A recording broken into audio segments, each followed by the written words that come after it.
Well guys, we have a revelation on our hands. The Nissan 370z is hiding a massive secret. Little did I know this is all the piping for the twin turbo kit. Boom, and just like that, welcome to day 2 of the Nissan 370z reveal video. We're back at our hangar here. We just got the car off the trailer. Yesterday it started to rain a little, so we couldn't film unfortunately, but we're back today. A little, it rained a ton. We still got a swimming pool. I literally went swimming in this last night. I'm not even joking. We just backed the car into the garage and we pulled it right back out. We didn't do anything to it. So this is our first impressions walk around, seeing it for the first time. We don't know Nissan 370z's. This is our first one. We actually had a Nissan GTR Skyline.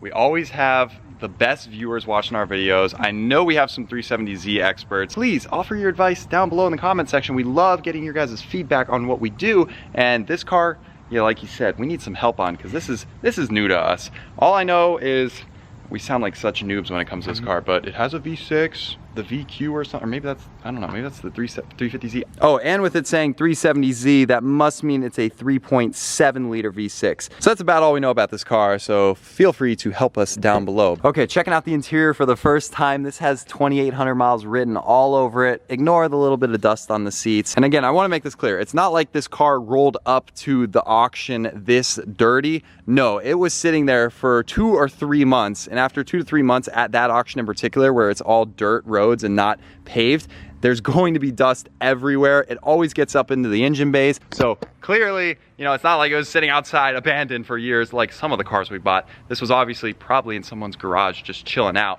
It's just in the last 2 months that it got super dirty, but it's really not that bad. Like all this dust just comes off. It's probably from the window being cracked an inch. So that'll clean up. It's getting a little late. We were gonna film all this tomorrow, but like he said, we were too excited to get cracking on it. So here we are, we're gonna race to get this thing cleaned up before the sun sets. So, okay, I'm pretty sure, confirm down below guys, this is the sport package, which gives you the bigger brakes, the bigger wheels or lighter weight wheels, not exactly sure. Ray's Engineering forged. Nice. That's a factory OEM, Ray's like, Engineering. Like this maker's mark, JL or whatever, and they make like all the Why would an OEM put someone else's brand on the wheel? That's kind of weird. Okay, there's so many odd aftermarket parts on this car. All these intakes and the exhaust. Actually, I want to get a good look at this exhaust because it's super shiny. I wonder if it's like a full system. Yeah, it looks super nice up there. So are there cats still? Let's see. Yeah, I don't know. I'm not really seeing cats. No way. 2,000 miles, who would mess with the cat?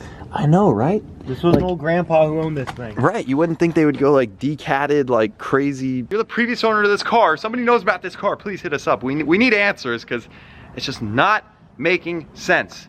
If you're gonna have a garage queen, you leave it perfectly stock. You don't mod it like crazy and make it super nice. I think that the Carfax showed that it was previously in Bellevue, Washington or something, so maybe you've seen it around there, or maybe you haven't because it's never been on the dang roads driving around. We'll get to the bottom of this. I'm pretty sure when they mail us the title, it's going to have the previous owner's name and address on it, so I might do a little cyber sleuthing on the Googles and we might find him and then he can tell us more about the story. That'd be an epic like part 3 video. I called the previous owner and he told me all about the story behind the 370z. Hopefully coming soon. And sometimes when a car gets in an accident and we fix it up, we get a hold of the previous owner and they actually want to like buy the car back because it was their favorite. But this car, what, he clearly donated it for a reason. Yeah, well maybe because we need to see if it's running. Now, everyone's number one question, will this thing start? Now the answer to that, according to the auction, no, it does not run. But then again, they only, you know, hook it up to a jumper pack and try to start it for 5 seconds. They don't do any investigating. They rarely mess with it. And sometimes their jump packs don't even like have enough charge, or they don't like the battery, especially an old battery like this from 8 years ago. It might not even take a jump. So whatever, we don't know. We weren't there, but they were not successful getting this car running. And honestly, I don't know if we want to just jump in, throw a ton of power to it and try to start it. I do. It's a 2,700 mile Peach, or 2,800 miles. If this thing blows up, there goes all the money in the car. So like he's like, yo, let's get in there. Numbers matching engine. Exactly, we're not trying to screw it up. He wants to just start up. Unfortunately, you guys are gonna hate me for this because you want to see it try to start, but I'm gonna have to make you wait for a part 2. I really wanna just maybe tow this over to an expert, or at least change the fluids here in the garage ourselves before we attempt to start it.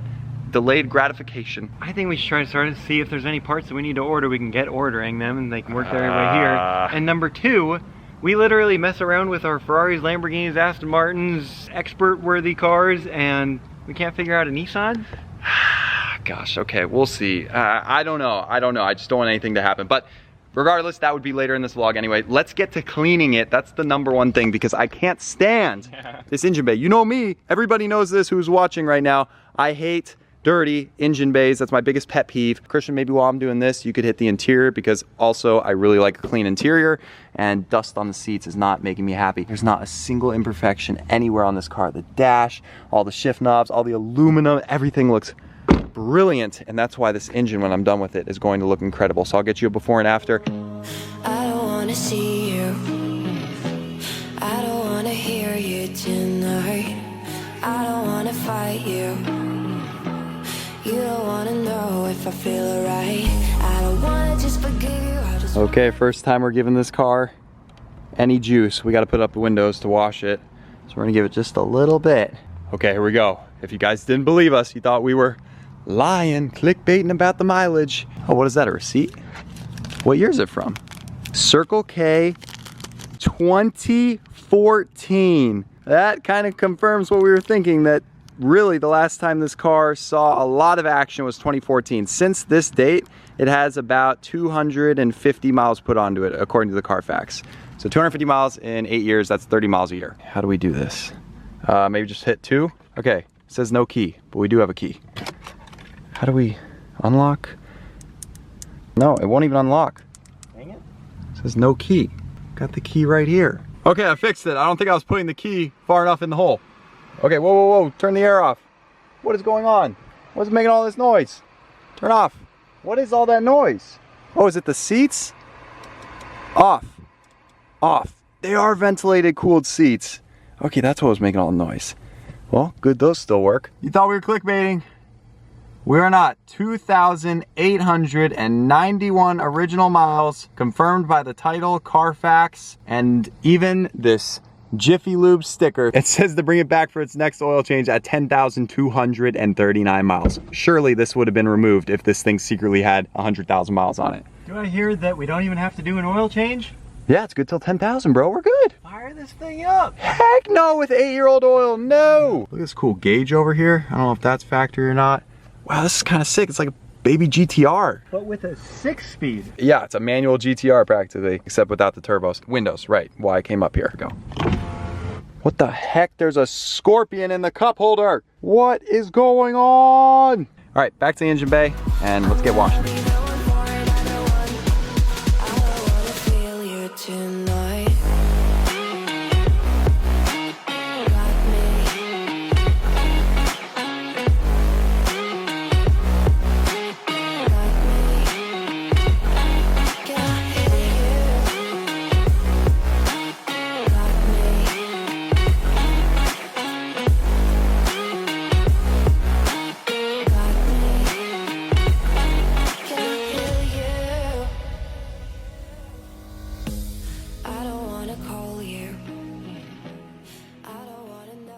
Oh baby, she's in the garage for the first time. I know it's pitch black, so you can't even see my beautiful engine bay now.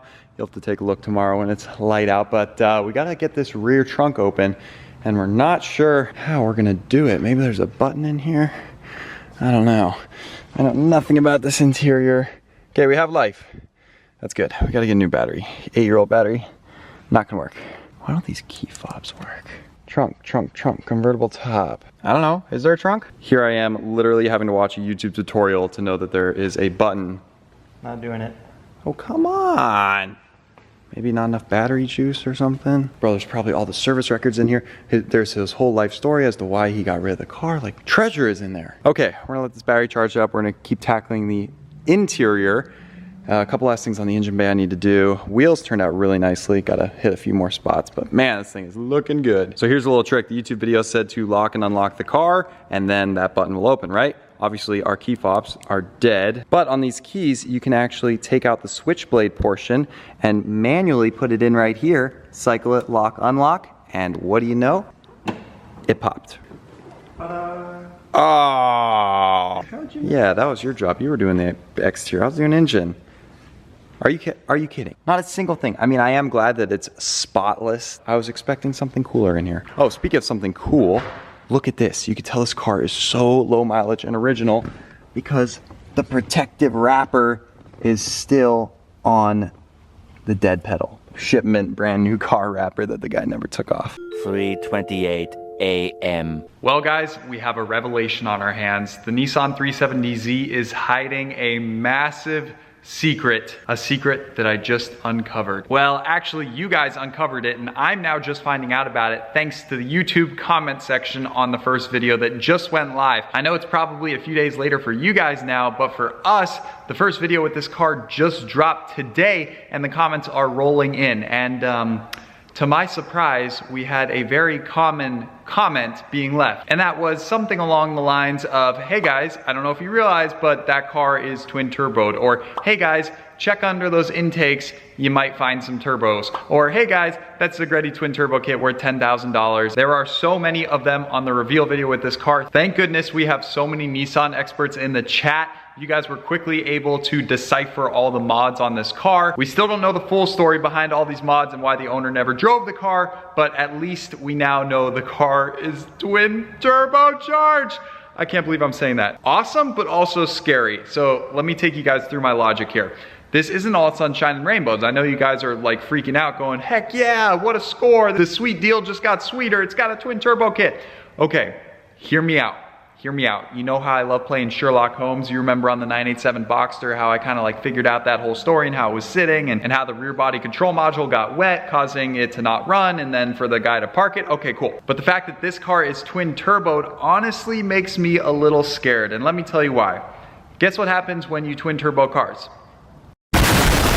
They sometimes blow up. You turn it up a little too much, you run a little too much boost, and boom goes the engine. So what I'm wondering is, did the previous owner put on this twin turbo kit, do all these mods, you know, crank it up to the moon, run a massive amount of power, and then blow the thing up? And then as a result, he parked it in his garage and said, okay, you know, one day I'll get to this car. I'll fix it up one day. You know, 8 years passes. Well, I'm not gonna fix it. I'm not gonna have the time. Let me just donate it to charity. And also the fact that the auction didn't get the car running is a little concerning. Again, this is why we made the decision to take this car over to my buddy's shop, Strata Motorsports. Matt over there knows these cars inside and out. He'll either tell us if it's blown or if it's good to go and it just needs a little loving. Obviously, if the motor is good, he's still gonna have to do a lot of things to it, flush out the fuel system from the 8-year-old gas, you know, go through and replace all the fluids and check everything over before we attempt a first startup. So what do you guys think about my theory? Am I a glass half full Debbie Downer thinking that this thing's blown up when I found out about the twin turbos? Or is this just a massive gold mine that just got even better because it's got a $10,000 twin turbo kit on it? Well, let me show you quickly how we know this thing's twin turbocharged now if you didn't know already. All right, so you guys crushed it last video. Not only did you identify that it's twin turbocharged, but you also knew that it was a Greddy twin turbo kit. You guys are spot on. Here I'm thinking that it's just a fancy intake system. Again, my brother and I know nothing about these 350s, 370s. Never owned one, never really been around them much. So I thought these were just cool like cold air intakes that go down here to get some fresh air for the motor. Little did I know this is all the piping for the twin turbo kit. And yes, it is a Greddy system because I looked up pictures of a Greddy twin turbo kit 370Z and boom, I matched up the pipes to other cars with the kit. And depending how much boost he's running, I don't know, power can range from like 400 to 600 horsepower, and this car could be made into a missile. Literally a manual GTR with no roof. Like super duper cool. So comment down below guys, how much power would you need to run with this twin turbo kit in order to blow the engine up? Can they take a beating, or with a little bit of boost are they going to blow up? Because I need answers. Is my theory correct in that this engine might be blown? Again, I don't know, and I would appreciate any answers in the comment section down below. And yeah, another way to confirm that this car is twin turboed is to look for, of course, the turbos or like wastegates or blow off valves. And I went to review the footage from when we were underneath the car, and yeah, did you guys see it earlier in this video? Freeze frame right here. See that pipe right there? It looks like a dump for the turbo, maybe a venting to atmosphere wastegate perhaps? Let me know if you guys caught that down below. So clearly, because we can't see the turbos up top, I'm pretty sure when I was looking up this kit earlier today that they stuffed the turbos down. Yeah, you guys can like barely see them. They're shoved down there by the headers, so can't really see them, and that's why I was tricked and fooled, because there's no obvious turbos anywhere. So I had no easy way to tell. And one other telltale giveaway sign of twin turbos would be an intercooler, and guess what? Last video, I'm here thinking this is a radiator, but I'm pretty sure now that it's an intercooler. Tomorrow, my brother and I are gonna be taking off this front bumper. So I'll roll the clip now if it does indeed reveal a big, nice, juicy intercooler to keep this twin turbo motor cool. That would be like the final piece of evidence to prove that this car is twin turboed. So please, if you know anything else about the Greddy twin turbo kit, comment down below. You guys were such a big help last video, so I appreciate all the feedback. And I cannot wait to get this thing running, hopefully, as long as it's not blown up. And then eventually, you know, on the dyno, can we turn up the boost a little? This car is gonna make for such a fun series. Oh, and look, we put the top down just to test it. It does work kind of, it gets a little stuck, but it does look really good with it down. But I'm gonna put it back up to not get any dust on that immaculate 2,900 mile interior. Speaking of the top, when I put it down, check this out. It's got like this protective clear bra film. I don't know, comment down below guys, have you ever seen this before? Is this like normal on a car, or does this fade off after time, and hence why it's only on our car with 2,800 miles? But look, it's almost like it's from the factory to protect the, you know, rear shelf here somehow. Should we take it off and make it, you know, clean silver paint look, or leave it? So there we go, it's getting late. Let's cut to tomorrow where we'll back this thing out in the sun for the first time, show you guys the final cleaned product. All right, let's back it out into the sun. Catch you guys tomorrow. Bam, there she is for the first time, all cleaned up. I can't believe how well this car cleaned up. Actually, I can believe it. It's only got 2,800 miles. So of course the paint is going to be pristine. Of course the interior is going to be absolutely perfect, like it just rolled off the showroom floor. And of course the engine bay is going to be nice and shiny, exactly how I like it. You guys know I cannot have a dirty engine bay. It is not in my DNA to rock a car with dirt all over the engine. It's got to be so clean you can eat off of it. And I literally think we can eat off this engine. To think how it started, the before and after is insane on this engine. Probably the coolest before and after ever on a car engine bay detail. So there you have it. Aside from like maybe a headlight restoration just to get these looking brand new, and respraying the front bumper like we mentioned to get rid of the plasti dip, and just to take care of these small little scratches and nicks. With those two things done, the car should be pretty much perfect. Of course, we got to throw new rubber on before we go for a first drive and first start and all that stuff. So that'll be coming next video. Part 3. If you haven't already subscribed to this channel and you're watching this video right now, then what are you doing? It is free and easy. Just hit that nice juicy red subscribe button. Oh, and hit the little bell icon so you get notified and you're the first one to know when we post a new video, because you're not going to want to miss part 3 in a few days. So don't miss it. See you guys.